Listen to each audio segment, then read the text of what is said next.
The fast really helped me overcome because I deactivated my account, and then after that, I spent the whole year without being on Instagram.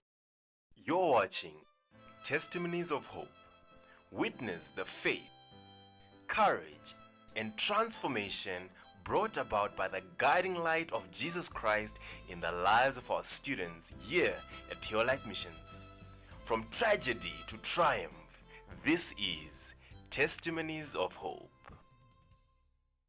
Hi, welcome back to Testimonies of Hope, where our first year students share their experiences with Jesus. I'm joined by Pfano Madaba, and she will be sharing her experience with Jesus. Pfano is a first year student here at Purelight Missions. Hi, Pfano Madaba, how are you doing? I'm good at yourself. Please tell me a bit more about yourself.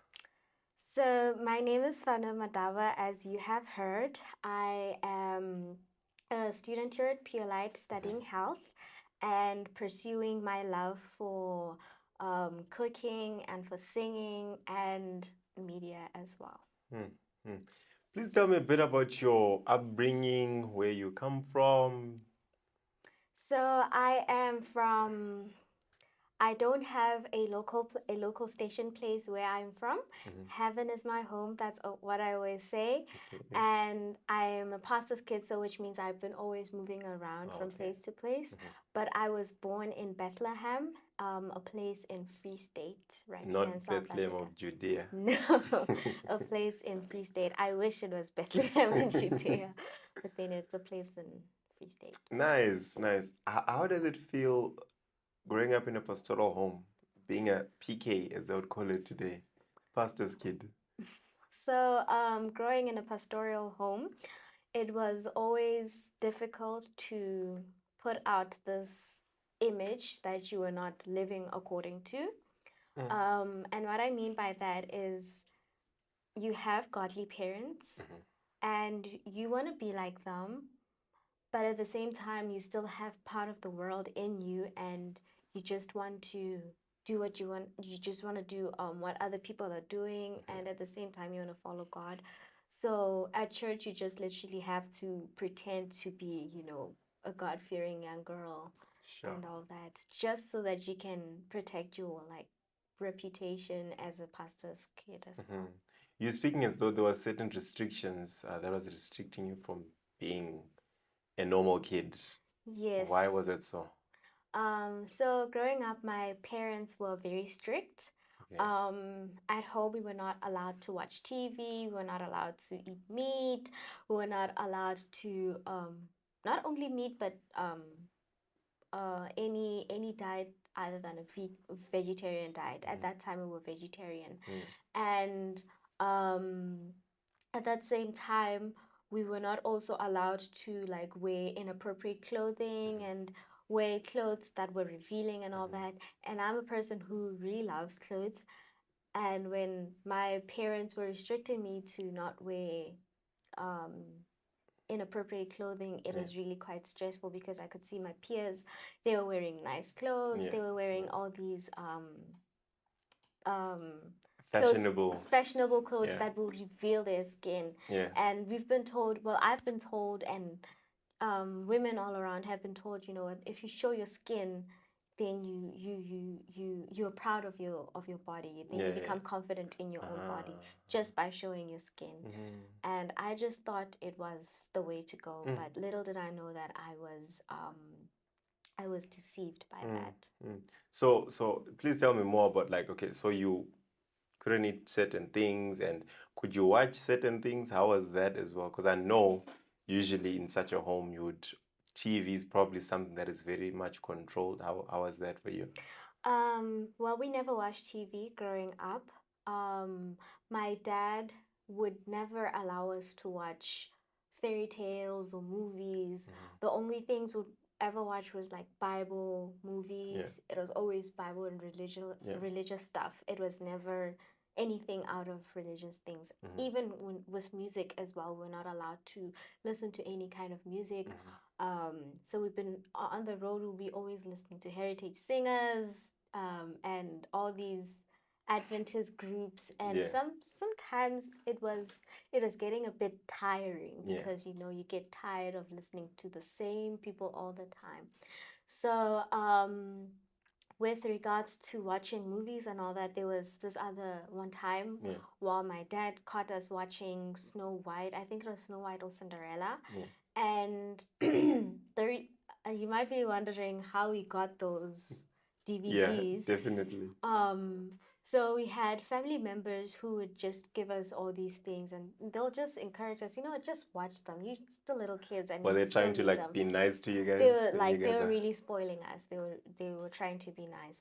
So we gladly accepted them, and Was your parents aware? I don't think my parents were aware at that time. So what happened was I when my parents left to go and do mission work, my sister and I stayed in the sitting room and we watched the fairy tale movie. And we didn't know that our parents were back while as we were watching. And we never even heard the gate opening, neither the car coming, Sure. neither the door opening. Were you guys we were that glued? we were really glued to the TV. So when he saw us watching this, he quickly took it out and tore it in front of us. Sure. And he said, "No, you're not gonna watch the devil's things in my house. Sure. You are inviting evil spirits in the home, and it's not allowed." And he gave us a lecture, and sometimes he would also give us a hiding because we didn't listen. Yeah. Yes. Now, growing up in a pastoral home, I can imagine, like you just said, you didn't have a permanent home. How did you manage schools? Did you now have to change schools after every period that you guys would move? So yes, we would have to change schools all the time. It came to a point where it was now a bit tiring. And my parents then decided to homeschool us. Okay. So in grade 1, I was at a public school. Then in grade 2, I fell sick and I was homeschooled. That's when I was just literally forced to be homeschooled at that time. And but however, my sister was still at school. She wasn't yet homeschooled, so I was the only one who was homeschooled. Then in grade 3, we moved to Heidelberg, a place in Gauteng, and we attended a school called St. Devon. I think a lot of people are familiar with that school, and we after that year we moved to the Limpopo side, and then that's when my parents were decided to homeschool us. So then my sister as well, she also started homeschooling, and yeah. So, how was your homeschooling experience? My homeschooling experience was at first difficult. It was so difficult for me to accept the fact that I would be at home. And for me, it was like a fate for me. And my friends would make fun of me at school when they found out that I would not be coming back to St. David, the school I was attending at that time in grade 3. So what happened was my parents encouraged us. They were like, "No, this is the right way to educate children," and they even read it for us on Adventist Home and all that, the books. Yeah. And they really encouraged us. But then as time went by, I started now seeing the benefits of homeschool, and I started enjoying it very much. And I've been homeschooled for now plus minus 10 years. And can you say that there were benefits to this homeschooling experience of yours? Yes, there were a lot of benefits. Homeschooling was not only academical, but it was also practical. So basically, the Bible was our main textbook. Wow. We would always use the Bible for reference and the spirit of prophecy for reference as well. For example, when we would read in Adventist Home that young women should be trained to be basically basically wives in their own home. My parents would literally bombard us with housework. Sure. They'll be like, "No, you're gonna do your laundry, you are gonna wash the dishes, you're gonna cook, you're gonna clean the house." So it was, I did not like that at first because I wanted to be like the other children. I wanted to still go out and I wanted to still do what other kids were doing at that time. But then I just felt like I was now growing very much because now I was doing my mom's job. You see? So what happened was they just kept on lecturing us, and my dad would sit us down and tell us, you know, this is how a woman should be, this is how a woman should dress, and this is how a woman should behave. And they would even wake us, go to the extent of waking us up in the morning at around 4 5 a.m. And they'll tell us, my mom would tell us, no, you have to wake up. A woman has to wake up and bake bread for her household. And it was like torture for me at that time. I didn't like it at all. So, but then I got to like it so much. And when I read it for myself, and I just saw what my parents were teaching us, they were like that themselves. My mom was the definition of the Proverbs 31 woman. Wow. And my dad was a definition of how a man should love his wife like Christ loved the church. He was a perfect example of that. Wow. In fact, growing up, I always thought my dad was a citizen of heaven. Of course, we are all citizens of heaven, but I thought he was a citizen of heaven, like in the literal sense. So when I'd see him preach, I wouldn't see him; I'd see Christ. Wow. And what happened was when I would see him in PJs, it would be so weird to see him in PJs. I'd be like, "Oh, Konje, this is the man who was preaching the other day." Wow. So I would always think that no, my dad. There are some days where he's not at home. When he's not at home, he's in heaven chatting with God and all that. I've always thought that. Wow. So you're saying your parents were like, in your understanding, like a perfect representation of Christ to you? They were perfect representation of Christ. They were living the Bible. They were not just reading it to us. I like to believe that, as parents, the influence that we exert on children really determines their destinies. Many children are not the way they're supposed to be because of the influence or because of the examples that the parents laid out for them. And that's exactly what the children saw, and that's what they imitated. Wow, that is I'm sure your parents are quite proud if they know about this. Now, having such a good example for parents, what then was the problem with you, imitating that? Because you mentioned earlier on that you were a pastor's kid, but you feel like you needed to put a front. You are not really, where you needed to be. What is stopping you from being the perfect representation of Christ to others as a pastor's kid? So I was just pretending. I was just pretending to be like Christ. It was so difficult to live out what the Bible was requiring us to live out. So I just thought, you know what, fake it till you make it.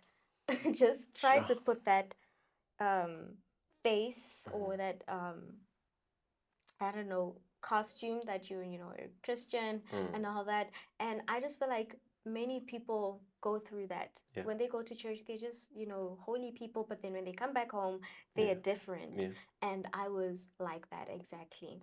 I would go on social media. I would really like envy other people, envy other girls, and I would really want to be like them, to fit in basically. And I just felt like what my parents were teaching, of course, now when I see it, I just see it as the best quality of lessons ever. At that time, I just thought that, no, this is out of this world.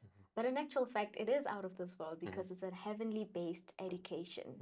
Wow. So I just was pretending everything, pretending to be like Christ, but when I was actually not, I was not yet converted. Yeah. What was stopping you from being converted? So they were, as I said, they were bad influences. I had bad friends, and Instagram as well was one of the tools that like literally hooked me and blocked me from being like Christ. So Instagram really consumed me.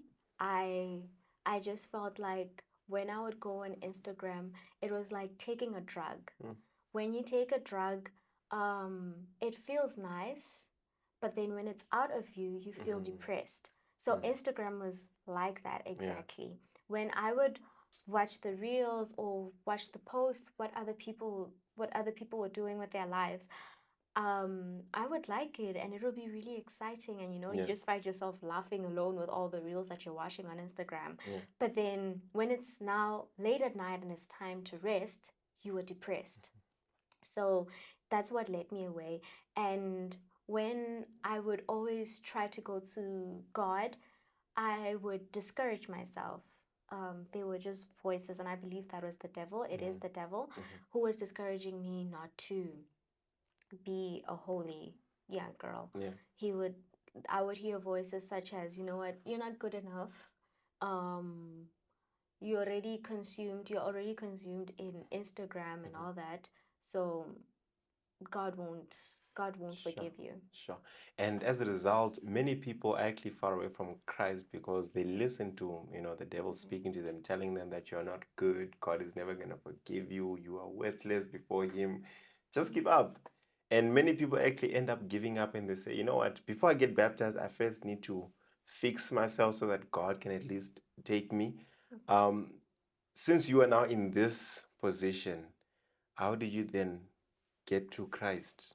How did that happen? So what happened was there was a camp that was that was supposed to happen in December, and I was really interested to go. I just thought that okay, this camp, it's going to be a spiritual camp and I'll be revived and all that. But little did I know that a lot goes down there. And when I told my parents about it, when I told my dad about it, he literally told me um, and he told me that, you know what, if you go to this camp, you will not get my blessing. Sure. So it was like like a punishment of some sort that, you know what, if you go, you're not getting my blessing. So I was scared when he told me that because I thought, okay, I might die or something bad might happen to me. And he did tell me that, you know what, you're going to come back changed. You're going to come back worse than you are right now. So I was really scared. So then after that, on the other hand, my sister was going to a mission camp, and so I wanted to go. I wanted to go to the other side, and my sister wanted to go to the right side. So my dad would come and try to talk this thought out of me. So on when we were supposed to transport my sister to the mission camp, when we drove there, my dad was still talking to me. My dad will never stop talking until he makes sure that it's in your head and you understand it. So when we arrived there, one of the lecturers that were there, one of the teachers that were there who would be teaching there, they asked me, why aren't you not coming to this camp? And I was like, no, I'm going to another camp. And he's like, no, don't go there. That's not a good place. Come here. And my dad was so happy. I could see the smile. And I was just wondering, why are you smiling? Because I want to go there. So then what happened was when we drove back home, I then slept over it and decided, you know what, I will just go to this camp and just see what's up. So when I went there, it was the most beautiful camp ever. I do not regret going there because that's when I was now truly spiritually revived. You see, at that camp, I would get best of both worlds, and not really best of both worlds. I would have the worldly side and the godly side as well. Of course, there'll be divine hour, and there'll be when we separate and we go do our own things, where we now become very worldly. But at this camp, it was God and God alone. It was now a real spiritual revival. Are you telling me that we cannot balance the two? No, we cannot balance the two. It's either you take this one and leave the other one. You cannot balance the two. So what happened was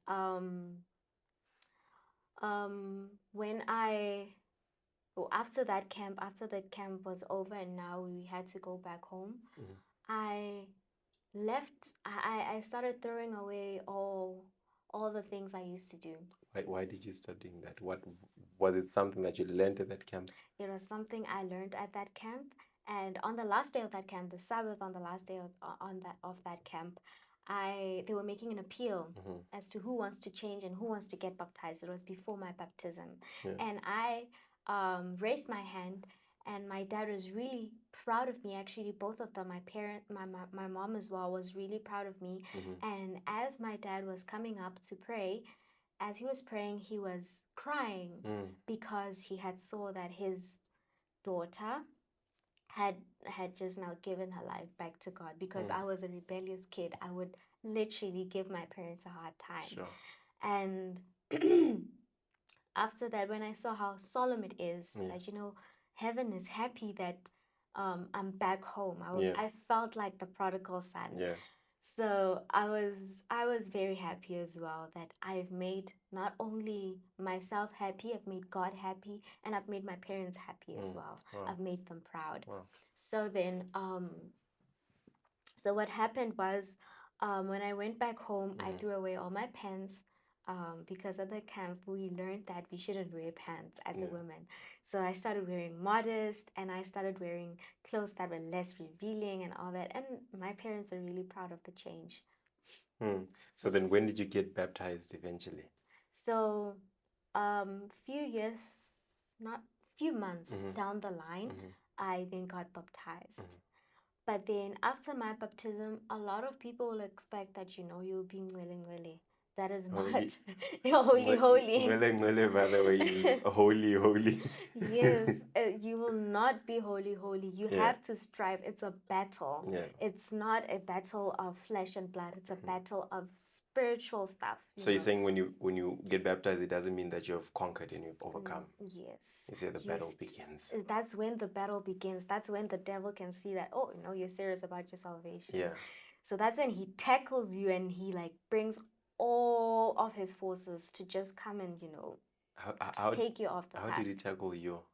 So he brought me again. I downloaded Instagram back again, and then I just felt myself consumed in the app again, and I was depressed. And what led to my depression even more was the death of my grandma and my uncle at that time. And it really badly affected me. Because one of the reasons why it affected me was I had seen I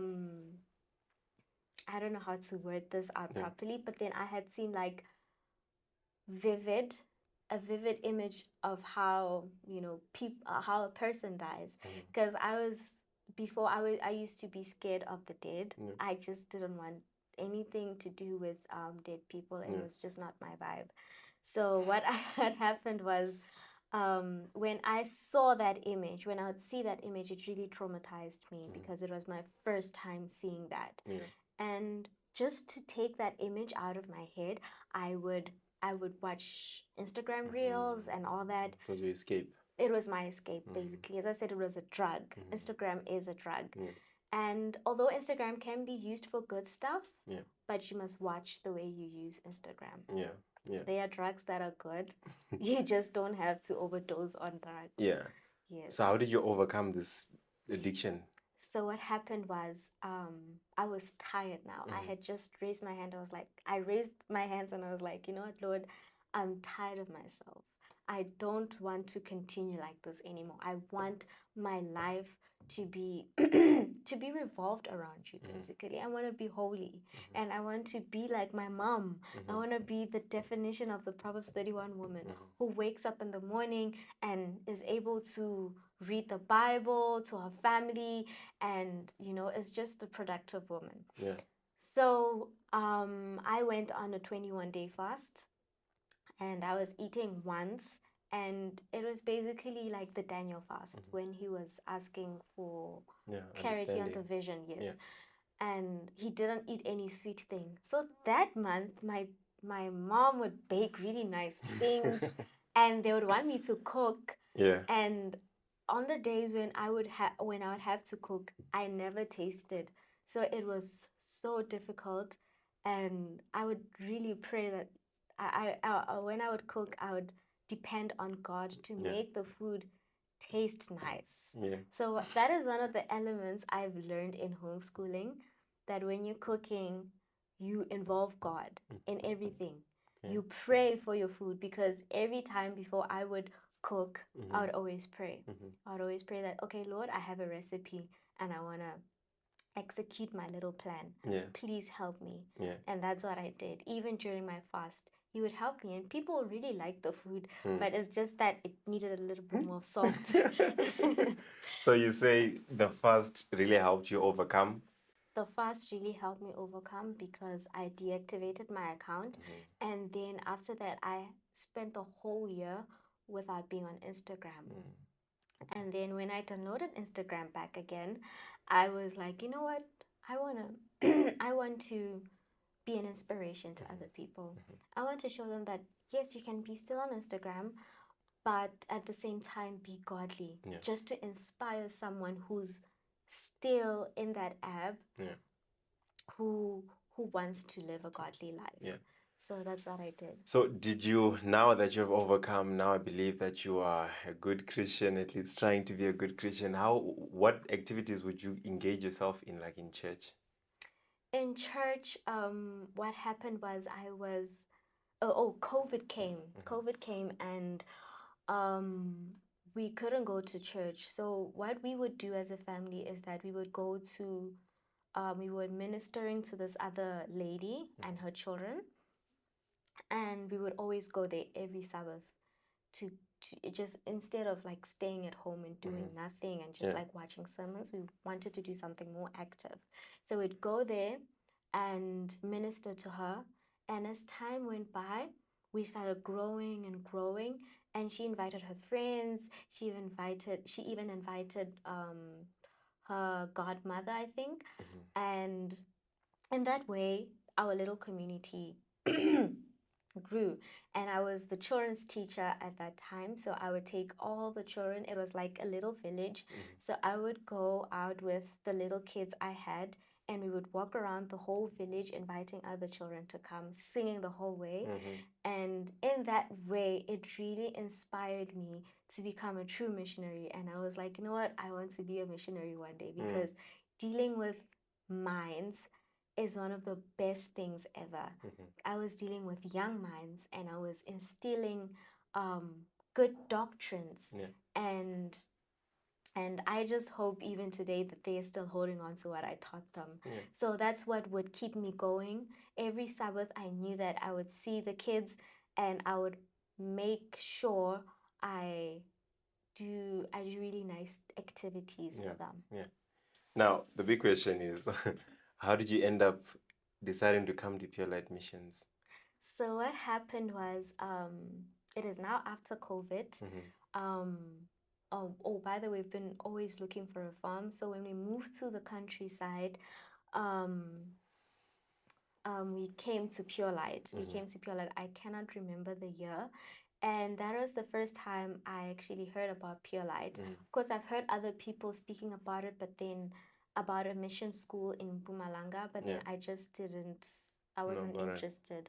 Okay. So then what happened was, when I first came to Purelight, I was like, okay, yeah, fine, this is a nice school, but I always thought missionaries were those people with, school bags and pamphlets, going door to door, just handing things out and all that, handing pamphlets out. I didn't want to be that type of missionary. Okay. I didn't want to be that type of missionary, and I always thought missionaries were like that. Of course, I did want to be a missionary myself when I was teaching the children, but I just didn't want to be that kind. So, so what happened was, I went, as I was praying, I started praying and asking God, Lord, what would you have me do? Like, what do you want me to do with my life? And his answer was not really clear, But then I still had that mindset that, missionaries are boring people. But then I came to the realization that after I prayed and fasted, I fasted for 3 days, asking God for clarity, like to just, help me understand what really you want me to do with my life. Yeah. I then came to the realization of that missionaries are like one of the best people in the world. Okay. Basically, when you are a missionary, heaven recognizes you. Yeah. I always say that if heaven had a visa Yeah. and you needed a job application for that, Yeah. you would write missionary, that you Okay. were a missionary, you worked for Christ. Yeah. Being a doctor, being a businessman, or whatever you want to be, that is not going to be recognized. What's going to be recognized is how many souls you've saved and how many souls you've brought to Christ. And so, of course, you can be a doctor that actually is yes, mission-minded. is mission-minded. Yes, you just have to balance the equation.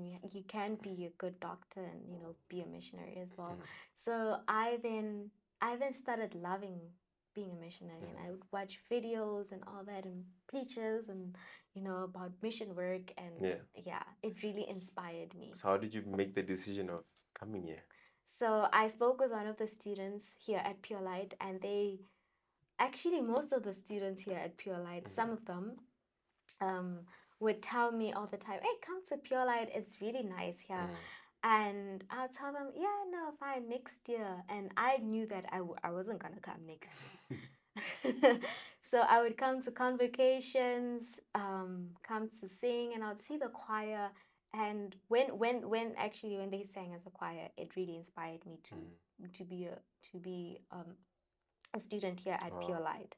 So what happened was that year, actually this year, because I'm a first year student, just before I came in December, actually no, in November, I was writing my New Year's resolutions. And I was like, you know what? I want to work for God. How can I work for God? And then Purelight just came into my mind. It just kept on coming to my mind, but then I just kept on brushing it away. So then I would still speak with some of the students from Purelight, and they would still inspire me to come, but then I was pushing it away until I was like, Lord, let your will be revealed in me. So I had plans to go somewhere else. Those plans failed. And Purelight was the one standing. And that's when I decided, you know what, let me come to Purelight after so much prayer and fasting. Wow. Now, when someone decides to come to Purelight and they fill in the application forms, that period of filling in the application form and actually arriving to Purelight Missions, there are many challenges that many people actually face. Those challenges actually kept many away from being students here at Purelight Missions. Are there any challenges that you faced? Yes, they were like, it was so much. I just believe it was the devil fighting, because he could see that I wanted to do the right thing, and he just kept on preventing me from doing that. So what happened was I had technical issues in sending my application as I was trying to type the form. The form is big. Like, I don't know how many pages it has. It's about 20 something pages. Yeah, 20 something pages, and you have to like think with those questions. It's not like any application. You have that to application think. is actually a test to see your fitness of being here at Purelight. Exactly. Many don't finish filling that application form, and that's like a sign that you're probably not cut out to be here. Yeah. So that application, like, I literally had to think thoroughly. Yeah. So what happened was every time I would type, now I had finished typing, I'm done with my nice sentences, then the computer just erases everything. Sure. When I try to print it out, I don't like scratching out. I would always scratch out, and I don't know what was happening. I'd just write then scratch out, and didn't look neat. So I would just have to always keep on restarting and restarting.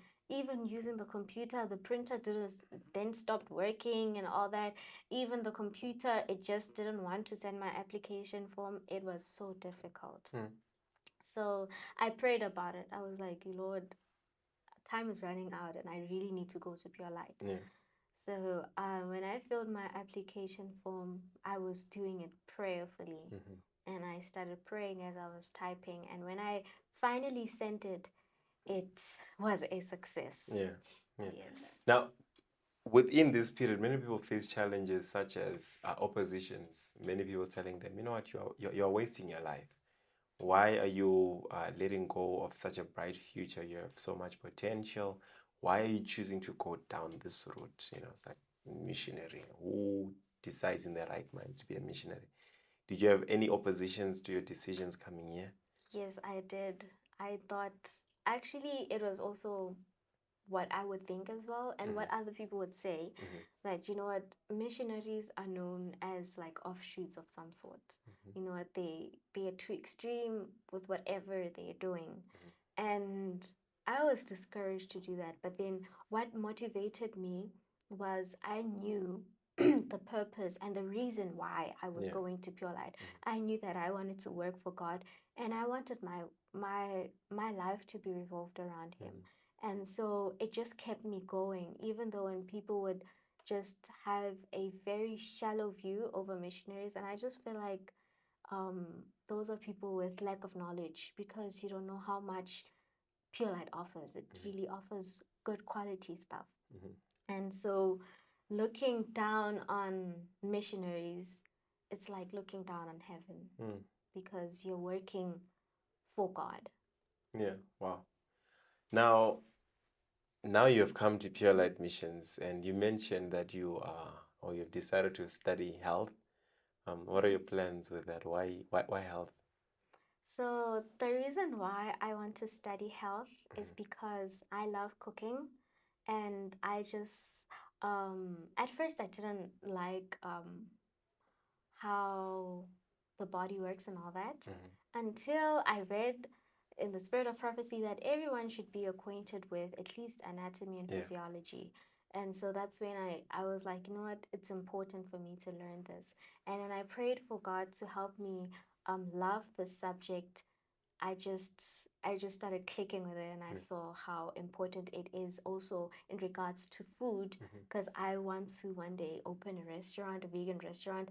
I knew that knowing how the body works and knowing the food that you'll be giving to people, it's important, and hence why I'm studying here at Pure Light.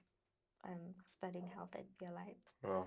Yes. Thank you so much, Pfano, for sharing this wonderful testimony of your experience with Jesus. I don't know, someone is watching out there and they can really relate with where you come from. They are probably a pastor's kid, or they are just, someone that's out there searching and they really want to get a closer walk with God. Is there anything that you can share to our viewer that might be watching and needs some sort of encouragement or motivation? So, what I would say to someone who's watching this, I would say, be strong. You are not, um, you are not worthless, and God can see the potential in you, and even the devil can see the potential in you, and he wants to just discourage you, and he just wants to make sure that you don't get to that point where you are having the same character of God, the same character like Christ, because that is our initial purpose here on earth, to strive to be like Christ.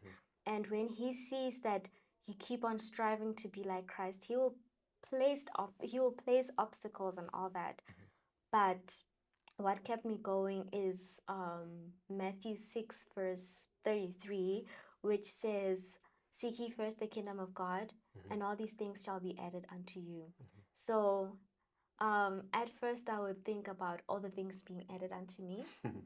Until they were not added unto me, because I wasn't seeking the Lord. Yeah. So yeah. I was like, you know what? I don't care about the other things that are being added onto me.